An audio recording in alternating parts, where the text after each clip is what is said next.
సభాధ్యక్షులు, స్థానిక శాసనసభ్యులు మిత్రుడు ఈర్లపల్లి శంకర్ గారు,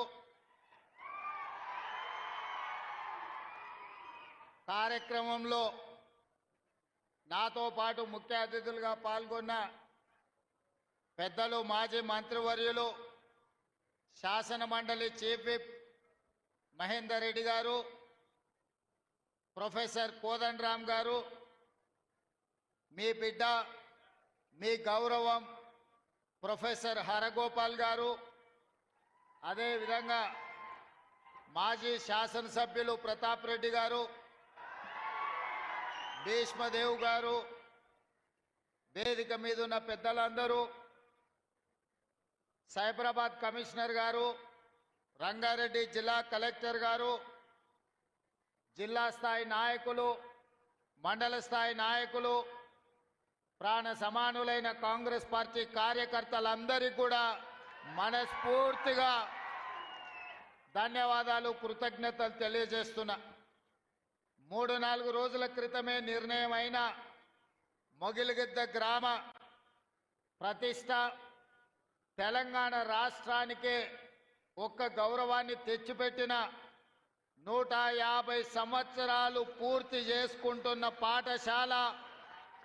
ఏ పాఠశాలలైతే హైదరాబాద్ సంస్థానం ప్రజాపాలనలకు వచ్చిన తర్వాత మొట్టమొదటి ముఖ్యమంత్రిని అందించిందో, పరిపాలనలోనే మార్పులు తీసుకురాగలిగిన శక్తి సామర్థ్యాలు ఉన్న బూర్గుల రామకృష్ణారావు గారిని, రాజకీయ దురంధరుడు, ఎవరు పేరు చెప్పినా రాష్ట్ర జాతీయ రాజకీయాలలో ఎప్పటికీ వన్నెదగ్గని మర్రి చెన్నారెడ్డి గారిని, ఉత్తరప్రదేశ్ గవర్నర్గా పనిచేసిన పెద్దలు సోషలిస్టు నాయకుడు సత్యనారాయణ రెడ్డి గారిని, అదేవిధంగా గతంలో విద్యాశాఖ మంత్రిగా పనిచేసిన శ్రీనివాసరావు గారిని, ఈరోజు వేదిక మీద ఉన్న పౌరుల యొక్క హక్కులకు భంగం కలిగినప్పుడు ఎక్కడికైనా నిర్భయంగా అక్కడికి వెళ్ళి ఆ ప్రజలకు జరుగుతున్న అన్యాయాలను ప్రపంచం దృష్టికి తీసుకొచ్చి పాలకులకు ఇష్టం ఉన్నా లేకపోయినా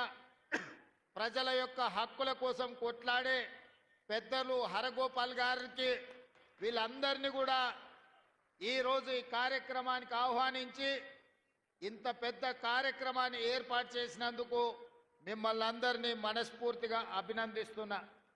మిత్రులారా, పాలమూరు బిడ్డగా తెలంగాణ రాష్ట్ర 2వ ముఖ్యమంత్రిగా ఈరోజు 150 సంవత్సరాలు పూర్తి చేసుకున్న మొగిలిగిద్ద పాఠశాలను ఆధునీకరించడానికి ఈ కార్యక్రమంలో పాల్గొనడం ఇది నాకు ఒక గొప్ప గౌరవం అని చెప్పి నేను ఈ సందర్భంగా తెలియజేస్తున్నా. ఆనాడు నిజాం పాలనలో ఉర్దూలో ప్రారంభమైన ఈ పాఠశాల ఈరోజు ఈ స్థాయిలోకి రావడం, ఈ గ్రామం ఆదర్శంగా నిలబడాలన్న ఆలోచనతో ఇక్కడ పాఠశాలలతో పాటు జూనియర్ కాలేజ్తో పాటు ఈరోజు అడ్వాన్స్ టెక్నాలజీ సెంటర్లను అందించి పాఠశాలకు ఒక 10 కోట్ల రూపాయలు, మొగిలిగిద్ద గ్రామం కోసం సీసీ రోడ్ల కోసం 5 కోట్ల రూపాయలు, అదేవిధంగా లైబ్రరీ కోసం, గ్రామ పంచాయతీ బిల్డింగ్ కోసం 1 కోటి రూపాయలు, అదేవిధంగా మైనారిటీ షాదీఖాన కోసం మా మిత్రుడు ఈర్లపల్లి శంకర్ గారు అడిగినరు. తప్పకుండా వాటిని కూడా మంజూరు చేసి మొగిలిగిద్ద గ్రామాన్ని అభివృద్ధి చేసే బాధ్యత ఈరోజు తెలంగాణ రాష్ట్ర ప్రభుత్వం తీసుకుంటుంది. విద్యకు సంబంధించి ప్రభుత్వం చేపడుతున్న కార్యక్రమాలను ఇంతకుముందే పాఠశాలలో విద్యార్థులతో నేను పంచుకోవడం జరిగింది. నేను ఒకే మాట చెప్పదలుచుకున్నా. తెలంగాణ రాష్ట్ర ప్రభుత్వానికి గత 10 సంవత్సరాల పరిపాలనలో విద్యాశాఖను నిర్లక్ష్యం చేసి, నిర్వీర్యం చేసి వేలాది సింగిల్ టీచర్ పాఠశాలలను తండాలలో, గూడాలలో, మారుమూల పల్లెల్లో మూసివేయడం జరిగింది.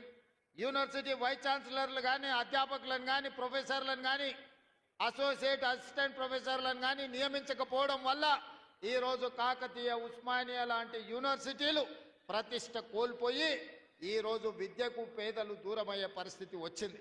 అందుకే మన ప్రభుత్వం ప్రజాపాలన వచ్చినెంబడే విద్య మీద పెట్టేది ఖర్చు కాదు, విద్య మీద పెట్టేది పెట్టుబడి ఈ దేశ భవిష్యత్తు తరగతి గదుల్లోనే ఉంది. అందుకే రాష్ట్ర ప్రభుత్వం బడ్జెట్ని 7% 21,000 కోట్ల రూపాయలను విద్యాశాఖకు కేటాయించి ఆ విద్యాశాఖను ముఖ్యమంత్రి అయిన నా దగ్గరనే పెట్టుకొని విద్యను పెంచాలి, విద్యను పేదలకు అందించాలనే లక్ష్యంతో ఈరోజు ప్రభుత్వం చేస్తుంది. ఇదే కాదు, 10 సంవత్సరాలు టీచర్ల బదిలీలు జరగలేదు, 20 సంవత్సరాలు టీచర్లకు ప్రమోషన్లు ఇవ్వలేదు, దాదాపుగా 10 ఏళ్ళు డిఎస్సి నోటిఫికేషన్ ఇవ్వక ఒక్క నూతనంగా కూడా టీచర్లను నియమించలేదు. అందుకే మా ప్రభుత్వం వచ్చిన మొదటి సంవత్సరంలోనే 21,000 మంది టీచర్లకు ప్రమోషన్లు ఇవ్వడమే కాదు, 35,000 మంది టీచర్ల బదిలీలు చేసి ప్రతి ప్రాంతానికి ఈరోజు టీచర్లను అందించే ప్రయత్నమే చేసినాం. ఇదే కాదు, మా అధికారుల కృషి వల్ల 10 సంవత్సరాలు నియామకాలు జరగని డిఎస్సి టీచర్ల నియామకం 55 రోజుల్లో 11,000 మంది టీచర్లను ఎల్బీ స్టేడియంకి పిలిచి వాళ్లకు నియామక పత్రాలు అందించి 11,000 మంది నూతన టీచర్లను అందించడం ద్వారా తండాలలో గూడాలలో ఉండే పాఠశాలలను తిరిగి ప్రారంభించే ప్రయత్నం చేసినాం. ఇదే కాదు, young India skills university, young India sports యూనివర్సిటీని ఐటీఐలు నిర్వీర్యం అయిపోతే సాంకేతిక నైపుణ్యాన్ని పెంచాలని 75 ఐటీఐలను ఈరోజు అడ్వాన్స్డ్ టెక్నాలజీ సెంటర్లుగా 2,400 కోట్ల రూపాయలతోని టాటా సంస్థతోని ఒప్పందం చేసుకొని తెలంగాణలో ఉన్న యువకులకు సాంకేతిక నైపుణ్యం నేర్పాలి, ఈ సాంకేతిక నైపుణ్యం ప్రపంచంతో పోటీ పడే విధంగా ఉండాలి అని మన సింగపూర్కి వెళ్ళి సింగపూర్ ప్రభుత్వంతో కూడా ఒప్పందం చేసుకొని సింగపూర్ ప్రభుత్వం నుంచి మన దగ్గర విద్యార్థులకు శిక్షణ ఇచ్చే విధంగా అక్కడి నుంచి ట్రైనింగ్ ఇచ్చే వాళ్ళని తీసుకొచ్చడానికి ఒప్పందం చేసుకున్నాం. ఇవాళ అమెరికాలో ఉండే స్టాన్ఫర్డ్ యూనివర్సిటీని కూడా మనం ప్రయత్నం చేస్తున్నాం. మన తెలంగాణలో ఉండే విద్యార్థులకు శిక్షణ ఇవ్వడానికి ఒక ఎంఓయూ చేయాలని ఇవాళ ప్రయత్నం చేస్తున్నాం. ఎందుకంటే ఇవాళ ప్రపంచంలో పోటీ పెరిగిపోయింది. సర్టిఫికెట్లు ఉంటేనో, డిగ్రీలు ఉంటేనో, పట్టాలు ఉంటేనో ఇవాళ ఉద్యోగాలు వచ్చే పరిస్థితి లేదు. నీ పట్టా ఏదున్నా నీ నైపుణ్యం ఎంతున్నదని చెప్పి ఇవాళ పోటీ ప్రపంచం అడుగుతున్నది. అందుకే పట్టాలతో పాటు సాంకేతిక నైపుణ్యాన్ని పెంచాలి అని చెప్పి ఈరోజు ప్రభుత్వం నిరంతర కృషి చేస్తున్నది. ఆ బాధ్యతను స్వయంగా నేనే పర్యవేక్షిస్తున్నా అని చెప్పి నేను ఈ సందర్భంగా తెలియజేస్తున్నా. ఇదే కాదు, తెలంగాణకు వెన్నెముక రైతులు. ఆ రైతులకు ఆనాటి ప్రభుత్వం, నేను హరగోపాల్ గారిని అనుమతి అడుగుతున్నా, అక్కడ విద్యార్థులు కేవలం ప్రభుత్వ కార్యక్రమాలే మాట్లాడినా, ఇక్కడ ఉన్నదంతా మా పార్టీ కార్యకర్తలు, నాయకులు, రైతులు ఉన్నారు. కాబట్టి కొన్ని రాజకీయపరమైన అంశాలు ఈ వేదిక మీద నేను ప్రస్తావించాల్సిన పరిస్థితి ఉన్నది. తమరి అన్నదా భావించొద్దు. ఎందుకంటే మా కార్యకర్తలు నిరుత్సాహంతో మళ్ళీ ఊరికి పోతారు నేను మాట్లాడకపోతే. సార్ వచ్చిండు, పెద్దసారి చెప్పినట్టే మాకు చదువు చెప్తే ఏం లాభం, రాజకీయం మాట్లాడకపోతే ఎట్లా అని చెప్పి మా వాళ్ళు అనుకునే ప్రమాదం ఉంది. అందుకే కొన్ని రాజకీయపరమైన అంశాలు కూడా ఈ వేదిక మీద నుంచి ప్రస్తావించాల్సిన బాధ్యత నా మీద ఉన్నది. ఆయన ఆనాడు 70,000 కోట్లతోని 2014 జూన్ 2 నాడు మనం రాష్ట్రాన్ని వారికి అప్పచెప్తే 16,000 కోట్ల రూపాయల మిగులు బడ్జెట్తోని ధనిక రాష్ట్రంగా వారికి అప్పచెప్తే 10 ఏళ్లు తిరిగే లోపల 7 లక్షల కోట్ల రూపాయల అప్పులు చేసి ధనిక రాష్ట్రాన్ని దివాలా రాష్ట్రంగా చేసి చివరికి రైతు బంధు పథకాన్ని కూడా ఇవ్వకుండా ఎన్నికలను అడ్డం పెట్టుకొని పారిపోతే నేను ముఖ్యమంత్రిగా బాధ్యత చేపట్టిన ఎంబడే ఆయన గారు ఎగ్గొట్టిన రైతు భరోసా పథకంలో 7,625 కోట్ల రూపాయలు 3 నెలల్లోనే 72 లక్షల రైతుల ఖాతాలో వేసి ఎగ్గొట్టి పారిపోయిన ఆయన కాదు, ఇప్పుడు బాధ్యత తీసుకున్న మీ సోదరుడు మీ రైతు భరోసా పథకాన్ని అమలు చేస్తా అని ముఖ్యమంత్రిగా అధికారం చేపట్టిన 3 నెలల్లోనే రైతు భరోసా పథకం రైతు ఖాతాలో వేసిన. ఇదే కాదు, ఆనాడు 2014లో 1,00,000 రూపాయల రుణమాఫీ అన్నాడు, ఆ తర్వాత 4 విత్తనాలు అన్నాడు. అసలు మిత్తి ఆయన ఆ ఖాతాలు వేసి 5 ఏళ్లకు ఆయన ఇచ్చిందంత మిత్తికే సరిపోయింది. అసలు అట్లనే రైతుల నెత్తి మీద మిగిలిపోయింది. మళ్ళీ 2018లో అదే మాట ఇచ్చిండు. అప్పుడేదో చెప్పినా సోయి లేక ఇప్పుడు మళ్ళా ₹1,00,000 హామీ ఇస్తున్నా, మళ్ళీ మీకు చేస్తాను. అధికారంలోకి వచ్చిన ఎంబడే మళ్ళా పాడిందే పాడరా పాసుపండ్ల దాసరి అన్నట్టు మళ్ళీ 4 విడతలు అన్నాడు, నట్టేట ముంచెండు.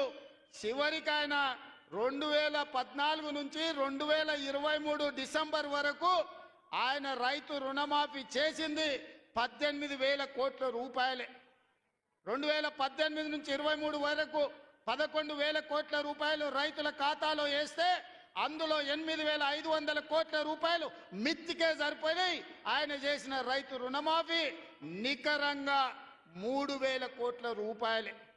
కానీ మీ సోదరుడిగా, మీ బిడ్డగా, పాలమూరు బిడ్డగా, నల్లమల్ల అడవులో నుంచి వచ్చిన నేను ఒక రైతు బిడ్డగా 2 లక్షల రూపాయల రైతు రుణమాఫీ చేస్తా అని సరిగ్గా 60 రోజుల్లో 25,50,000 మంది రైతులకు 21,000 కోట్ల రూపాయలు 2 లక్షలు రుణమాఫీ చేసి ఇచ్చిన మాట నిలబెట్టుకొని మాట తప్పని మడమ తిప్పని పార్టీగా ఈరోజు 25,50,000 మంది రైతులకు 21,000 కోట్ల రూపాయల రైతు రుణమాఫీ చేసినాం. ఇవాళ రైతు రుణమాఫీ చేయలేదంటున్నాడు. నేను సూటిగా సవాలు విసురుతున్న చంద్రశేఖరరావు గారికి వేదిక మీద నుంచి, ఫామ్ హౌస్ లో ఉండి వచ్చిన వాళ్ళకి జోలి చెప్పుడు కాదు, అసెంబ్లీకి రా, లెక్కలు చెప్తా. ఏ ఊర్లో, ఏ తండాలో, ఏ గూడెంలో ఏ రైతుకి ఎంత రుణమాఫీ చేసిందో 25,50,000 మంది రైతుల వివరాలు శాసనసభలో పెడతా. 21,000 కోట్ల రూపాయలు ఎవరి ఖాతాలో వేసిందో నేను లెక్క చెప్తా. నీకు చిత్తశుద్ధి, నీకు నిజాయితీ ఉంటే రా, వచ్చే అసెంబ్లీలో నువ్వు మాట్లాడు, అడుగు. అదేవిధంగా ఆనాడు నువ్వు 5,000 రూపాయలు సంవత్సరానికి రైతు బంధు కింద 10,000 ఇస్తే నేను ఎన్నికల్లో 15,000 ఇస్తా అని చెప్పిన. కానీ ఏ రోజు కూడా చంద్రశేఖరరావు గారు మనం అప్పుల్లో లేము, మనం ధనిక రాష్ట్రం, మన దగ్గర సంచుల కొద్దీ గుమ్మీల కొద్దీ రూపాయలు ఉన్నాయని అబద్ధాలు చెప్పిండు. వచ్చి చూస్తే గుమ్మీలు ఖాళీలు ఉన్నాయి. గుమ్మి కింద పందికొక్కులాగా కేసీఆర్ కుటుంబం మొత్తం తిని కూసున్నది. అయినా అధైర్యపడకుండా 15,000 బదులు ఆనాడు నువ్వు ఇచ్చిన 10,000 ఎగ్గొట్టిన 10,000 కాకుండా ఇవాళ 12,000 రూపాయలు సంవత్సరానికి రైతులకు ఇవ్వాలని రైతు భరోసా కార్యక్రమాన్ని జనవరి 26 తారీఖు నాడు ప్రారంభించుకున్నాం. మార్చి 31 లోపల ప్రతి ఎకరాకు వ్యవసాయ యోగ్యమైన భూమికి ఎకరాకు 6,000 చొప్పున మీ ఖాతాలో వేసే పూచి నాది అని నేను ఈ వేదిక మీద నుంచి చెప్పదలుచుకున్నా. ఆయన అంటుండు ఎగ్గొడతారని. నేను నీలాక మాట చెప్పి ఎగ్గొట్టేటోని కాదు. దళితులకు 3 ఎకరాలని ఎగ్గొట్టినావు, దళిత ముఖ్యమంత్రి అని ఎగ్గొట్టినావు, డబల్ బెడ్రూమ్ ఇండ్లు అని ఎగ్గొట్టినావు. ఇట్లా చెప్పుకుంటూ వెళ్తే 100 మాటలు ఇచ్చి ఎగ్గొట్టిన చరిత్ర నీది, పంగనామాలు పెట్టిన చరిత్ర నీది. చంద్రశేఖరరావు 10 ఏళ్ళు పరిపాలన చేసి ప్రజల దగ్గరకు పోతే డిసెంబర్లో అధికారం కోల్పోయినావు, జూన్లో డిపాజిట్లు కోల్పోయినావు పార్లమెంట్లో. ఇప్పుడు మెదడు కూడా కోల్పోయినట్టే ఉన్నాడు ఆయన పెద్ద మనిషి ఫామ్ హౌస్లో పండుకొని. డిసెంబర్లో ఆయన అన్నీ చెప్పిండు. ఆయన గుడిలు దర్గాలకు దస్తీలు కప్పిండు, గుడిలకు పోయి దండాలు పెట్టిండు. పెట్టిన తెలంగాణ ప్రజలు 10 ఏళ్ళు పెట్టిన ఆయన అరగోసకు ఇవాళ ఆయన గుణపాఠం చెప్పి ప్రభుత్వాన్ని దించిండు. అట్లే అబద్ధాలు చెప్తే పార్లమెంట్లో గుండు 0 ఇచ్చిండ్రు, ఆయన గాడిద గుడ్డి ఇచ్చిండ్రు. అయినా బుద్ధి మారలే. 14 నెలల నుంచి అంట ఆయన ఫామ్ హౌస్లో వండుకొని గంభీరంగా చూస్తున్నాడు. ఎవరిని చూస్తున్నావా గంభీరంగా? అచ్చోసిన ఆంబోతులాక నీ కొడుకును అల్లుని ఊరు మీద వదిలినావు. మైసమ్మ మన ఏంది జాంగీర్పీర్ల దర్గాకు వదిలిన మేకపోతులాక ఊరు మీద పడి మేస్తా ఉన్నారు నీ కొడుకు, నీ అల్లుడు. మన జాంగీర్పీర్ల దర్గా కోసుకుంటాం కదా మనం, అట్లా జాంగీర్పీర్ల దర్గాను కూడా మోసం చేసిన 100 కోట్లు ఇస్తాను మా శంకర్ చెప్తున్నాడు. ఇవాళ రాజన్న సిరిసిల్ల ఆలయానికి 100 కోట్లు ఇస్తాను, ఆ దేవుణ్ణి మోసం చేసినావు. ఈడ దర్గాను మోసం చేసినావు. పాలమూరులో ప్రాజెక్టులు కడతా అని, పాలమూరు రంగారెడ్డి ఎత్తిపోతలు పూర్తి చేస్తా అని కల్వకుర్తి, భీమా, నెట్టంపాడు, కోయిల్సాగరు, జూరాల, ఆర్డీఎస్, తుమ్మిళ్ళ ప్రాజెక్టులను కడతా అని చెప్పి పాలమూరుకు మాట ఇచ్చి పాలమూరుని ఎండబెట్టి ఎగవేసిన దుర్మార్గుడివి నువ్వు ఈరోజు సంవత్సరం పూర్తి కాకముందే మా మీద వడేడుస్తురట. ఆయన కోసం ఎదురు చూస్తారట. ప్రజలందరూ బాధపడుతురట. అయ్యా చంద్రశేఖరరావు గారు, 4 కోట్ల ప్రజలు ఎవ్వరు బాధపడతలేరు. రైతులకు రైతు భరోసా వచ్చింది, రైతులకు రైతు రుణమాఫీ జరిగింది, విద్యార్థులకు ఫీజు రియంబర్స్మెంట్ ఇచ్చినాం, రాజీవ్ ఆరోగ్యశ్రీ 10 లక్షలకు పెంచినాం, పేదలకు ఇండ్లల్లా 200 యూనిట్లు ఉచిత కరెంట్ ఇచ్చినాం, ఆడబిడ్డలకు 500 రూపాయలకే సిలిండర్ ఇచ్చినాం. అదేవిధంగా ఆడబిడ్డలకు ఆర్టీసీలో ఉచితంగా బస్సు ప్రయాణం ఇచ్చినాం. 120 కోట్ల మంది ఆడబిడ్డలు ఈరోజు తెలంగాణ రాష్ట్రంలో ఉచిత బస్సు ప్రయాణం చేస్తున్నారు. దానికి 4,000 కోట్ల రూపాయలు ఖర్చు పెట్టినాం. ఇవాళ 10,000 కోట్ల రూపాయలు రాబోయే మార్చి 31 లోపల రైతు భరోసా పథకం కింద పేదల ఖాతాలో వేస్తాం. ఉపాధి హామీ కూలీలకు కూడా ఇవాళ ప్రతి కుటుంబానికి 12,000 రూపాయలు ఇచ్చినాం. ఇదే కాదు, తెలంగాణ సమాజానికి నిరుద్యోగ సమస్య, అలాంటి నిరుద్యోగ సమస్యను పరిష్కరించడానికి మొదటి సంవత్సరంలోనే 55,143 ప్రభుత్వ ఉద్యోగాలు ఇచ్చి దేశంలోనే చరిత్ర సృష్టించిన రాష్ట్రం తెలంగాణ రాష్ట్రం. నువ్వు 10 ఏళ్ళు ఇవ్వలేని ఉద్యోగాలు మొదటి సంవత్సరంలోనే 55,143 ఉద్యోగాలు ఇచ్చిన చరిత్ర మాది. వీటన్నిటి మీద నీకు చిత్తశుద్ధి ఉంటే, నీ నాయకత్వం మీద నీకు నమ్మకం ఉంటే నువ్వు రా అసెంబ్లీలో. ఈ వివరాలన్నీ అసెంబ్లీలో పెడతా, చర్చ చేద్దాం. ఆయన కొడితేనంట బలంగా కొడతాడంట, సరిగ్గా నిలబడేది నేర్చుకోని ఆయన కట్టె లేకుండా. నీ పరిస్థితి ఎట్లుందో తెలంగాణ సమాజానికి తెలియదా? నువ్వు తూగుతున్నావా, సోగుతున్నావా, నువ్వు నిలబడగలిగే పరిస్థితిలో ఉన్నవా? ఆయన బలంగా కొడతాడంట, ఆయన లేచి వస్తాడంట. సోషల్ మీడియాలో నాకు ఆయనకు పోటీ పెడితేనంట ఆయనకు లైక్లు ఎక్కువ వచ్చినాయంట. టిక్టాక్లో 10 ఏళ్ళు ముఖ్యమంత్రి చేసినోడు, కేంద్ర మంత్రి చేసినోడు ఇవాళ టిక్టాక్లో కేసీఆర్కు రేవంత్ రెడ్డికి పోటీ పెడితే ఆయనకు లైక్లు ఎక్కువ వచ్చినాయంటే నాకు తక్కువ వచ్చినాయంటే ఇవాళ వాళ్ళ కార్యకర్తలతో మాట్లాడుతున్నాను. నేను అడగదలుచుకున్నా, ఆ మధ్యలో బాలీవుడ్లో కూడా సల్మాన్ ఖాన్కు రాఖీ సావంత్ కూడా టిక్టాక్లో పెడితే రాఖీ సావంత్కి ఎక్కువ లైక్లు వచ్చినాయి. అంత మాత్రాన ఆమె సల్మాన్ ఖాన్ కంటే గొప్ప నటుడు నటురాలు అనేవారని అనుకుంటారా?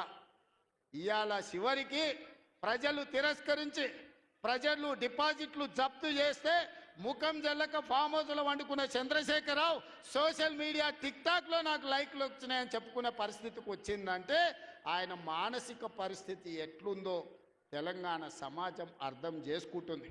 పెద్ద మనిషి ఆయన వయసులో, నేనేం కాదంటలేను. ఆయన పిల్లలు యమకింకర్లాగా తయారై ఊరి మీద పడి మేస్తున్నారు. ఫస్ట్ నీ కొడుకుని అల్లుని కంట్రోల్లో పెట్టు చంద్రశేఖరరావు. నువ్వు రా సభకు 5 తారీఖు నాడో 6 తారీఖు నాడో స్పీకర్ గారు అనుమతి తీసుకొని ఏబిసిడి వర్గీకరణ మీద మా మాదిగ సోదరుల 35 ఏళ్ల పోరాటం, అదేవిధంగా 100 సంవత్సరాలు బ్రిటిషర్స్ ఉన్నప్పుడు కులగణన చేసిరు. 100 ఏళ్ల వరకు బలైన వర్గాలు ఎంతమంది ఉన్నారో వాళ్ళ లెక్క వాళ్ళకే తెలియదు. ఎంతోమంది ప్రధానమంత్రులు ముఖ్యమంత్రులు మారినారు కానీ బీసీల లెక్కలు తేల్చలేదు. కానీ భారత్ జోడోలో రాహుల్ గాంధీ ఇచ్చిన మాట ప్రకారం ఈరోజు కాంగ్రెస్ పార్టీ బీసీల లెక్కలు తేల్చింది, ఇంటింటికి పోయింది, లెక్క కట్టింది. రాబోయే 2 తారీఖు నాడు బీసీ కులగణన నివేదిక రాబోతుంది. అదేవిధంగా మాదిగల వర్గీకరణ మీద కూడా జ్యుడిషియల్ కమిషన్ నివేదిక ఇవ్వబోతుంది. ఫిబ్రవరి మొదటి వారంలో అసెంబ్లీలో బీసీ కులగణన మీద, అదేవిధంగా మాదిగల వర్గీకరణ మీద సభను పెట్టబోతున్నాం. నీకు చేతనైతే చిత్తశుద్ధి ఉంటే సభకు రా, చర్చ చేద్దాం. నువ్వా మేమా తేల్చుకుందాం. నీ ఫామ్ హౌస్లో నీ వంది మాగదులను, నీ భజన చేసేటోళ్లను నువ్వు వాళ్ళను జమేసుకొని వాళ్ళ ముందల పొంకనాలు కొట్టకు చంద్రశేఖరరావు. నువ్వు కాలం జల్లిపోయిన 1000 రూపాయల నోటువే. ఆ నోటు పెట్టుకుంటే ఎవడైనా జైలుకే వెళ్తాడు. ఒకప్పుడు 1000 రూపాయలకు చాలా విలువ ఉండే 1000 నోటుకి. అవునా? 1000 నోట్లు ఉన్నాయంటే ఆయన మునగాని కింద చూసేది. ఇప్పుడు 1000 నోట్ల రూపాయలు ఉన్నాయంటే తీసుకుపోయి బొక్కలు వేస్తారు. చంద్రశేఖరరావు గారు కూడా రద్దయిపోయిన 1000 రూపాయల నోటు, ఇంకా దానికి విలువ లేదు. తెలంగాణ సమాజంలో నిన్ను అడిగేటోళ్ళు లేరు చంద్రశేఖరరావు. నువ్వు ఫామ్ హౌస్లు ఉండి ప్రజలతో నీకు బంధం తెగిపోయినట్టుంది. ప్రజలు ఏం ఆలోచన చేస్తున్నారో చూడు. రైతులకు రైతు భరోసా అందింది. ఇది నా జవాబు, లెక్కలు అసెంబ్లీలో చెప్తా. రైతులకు 21,000 కోట్ల రూపాయల రుణమాఫీ జరిగింది. రైతులకు వడ్ల కోసం 500 రూపాయల బోనస్ ఇచ్చినాం. రైతులకు వ్యవసాయానికి 24 గంటల ఉచిత కరెంట్ ఇచ్చినాం. రైతులకు 200 యూనిట్లు ఇంట్లో ఇవాళ ఉచితంగా ఇస్తున్నాం. ఆడబిడ్డలకు బస్సు ఉచితం ఇచ్చినాం. ఆడబిడ్డలకు 500 రూపాయలకు సిలిండర్ ఇచ్చినాం. ఇవాళ యువకులకు 55,143 ఉద్యోగాలు ఇచ్చినాం మొదటి సంవత్సరంలో. ఒకవేళ మమ్మల్ని అభినందించడానికి నీకు మనసు రాకపోతే అదే ఫామ్ హౌస్లు అట్లే వండుకొని ఉండు. నిన్నెవ్వరు అడుగుతలేరు, కడుగుతలేరు, కొడతలేరు. కాబట్టి ఇవాళ ఇన్ని రకాల సంక్షేమ కార్యక్రమాలు ముందుకు తీసుకొని వెళ్తున్నాం. చంద్రశేఖరరావు గారు నువ్వు రా అసెంబ్లీకి, ఎందుకంటే నాకు గద్దర్ ప్రోగ్రాం ఉంది, ఇంకా చాలా విషయాలు చెప్పాలి. ఎల్పి ఇప్పుడు ఇవాళ రవీంద్ర భారతిలో గద్దర్ గారి కార్యక్రమం ఉంది, అర్జెంటుగా నేను బయలుదేరాల్సి వస్తుంది. కాబట్టి మిగతా వివరాలు గద్దర్ వేదిక మీద చెప్తా, ఆ తర్వాత అసెంబ్లీలో చెప్తా. ఇంత పెద్ద కార్యక్రమాన్ని ఏర్పాటు చేసి అద్భుతంగా నిర్వహించిన పెద్దలందరికీ, ముఖ్యంగా ప్రాణ సమానులైన కాంగ్రెస్ పార్టీ కార్యకర్తలందరినీ మనస్ఫూర్తిగా అభినందిస్తున్నా. రాబోయే ఎన్నికలు మీవే. శంకర్కు ప్రతాప్ రెడ్డికి ఆదేశాలు ఇస్తున్నా. వార్డు మెంబర్లు, సర్పంచులు, ఎంపీటీసీ, జడ్పీటీసీలను గెలిపించుకునే బాధ్యత వాళ్ళదే. ఇల్లు తిరుగుతారు, మిమ్మల్ని గెలిపిస్తారు, మిమ్మల్ని నాయకులను చేస్తారు.